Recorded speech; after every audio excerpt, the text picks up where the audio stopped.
কমিশনের এই রিপোর্টের ক্ষেত্রে যে দুর্বলতার জায়গাটা মনে হচ্ছে যে আমরা তো নারীদের যে সংরক্ষিত এখন আসন আছে 50টা, এটা আমরা বিলুপ্ত করার সুপারিশ করেছি। আবার এখানে রাজনৈতিক দলগুলোতে যাতে নারী প্রতিনিধিত্বের সংখ্যা নিশ্চিত করা হয় সেই সুপারিশ করা হয়েছে। এই কথাটা মানে এটা এই প্রস্তাবনা তো ঠিকই আছে, এটার মধ্যে দিয়ে রাজনৈতিক দলগুলোর মধ্যে একটা বাধ্যবাধকতার জায়গা তৈরি হওয়া বা রাজনৈতিক দলে যাতে নারীরা সেই পার্টিসিপেশনের জায়গা পায়, মর্যাদার জায়গা পায়, বা তারা যাতে সেই অংশগ্রহণ করার বাধ্যবাধকতা আমাদের সোসাইটিতে তৈরি করার একটা প্রয়োজনীয়তা সেই জায়গাটা আছে। দুর্বলতার জায়গাটা যেটা মনে হচ্ছে যে একেবারে ধরেন এটা তো রাজনৈতিক দলের একটা পরিবর্তনের জায়গা বা রাজনৈতিক দলের দিক থেকে প্রতিনিধিত্ব নির্ধারণ করার ব্যাপার, কিন্তু আমার যেটা মনে হয় যে মানে এই যে নারীদের পার্লামেন্টে মানে সরকারের জায়গা থেকে বা আমি একটা রাষ্ট্রের জায়গা থেকে নারীদেরকে ধরেন আসনের সুপারিশটা যেটা আমাদের ছিল, তো নারীদের তো মানে এই পার্লামেন্টের জায়গা থেকে আমার মনে হচ্ছে যে এই যে আগের যে সুপারিশটা ছিল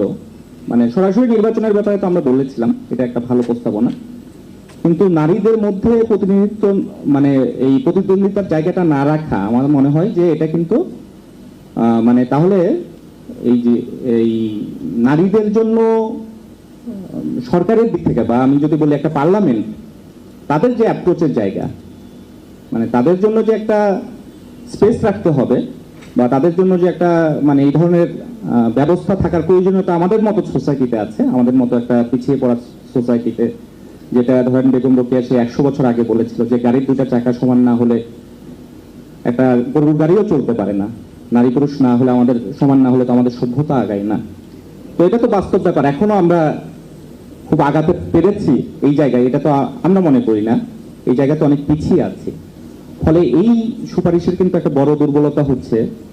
যে রাজনৈতিক দলগুলোকে আমরা একটা জায়গা তৈরি করার কথা বললাম, অথচ যে জায়গাটা রাষ্ট্রের দিক থেকে করা দরকার ছিল এবং যেটা কিছুটা ছিল সেটার দুর্বলতা ঘাটতি যাই হোক, সংরক্ষিত আসনের দুর্বলতা সেগুলো আলোচনা হয়েছে, আমি সেগুলোতে যাচ্ছি না, সেই দুর্বলতা যাই হোক কিন্তু নারীদেরকে একটা স্পেস দেওয়ার কথা আলোচনা ছিল। এবারের সুপারিশে কিন্তু এই জায়গাটা অনেক সংকুচিত হয়েছে, ফলে আমি মনে করি যে এই জায়গাটা কমিশনের ভাবা দরকার বলে আমার মনে হয়। কারণ আমরা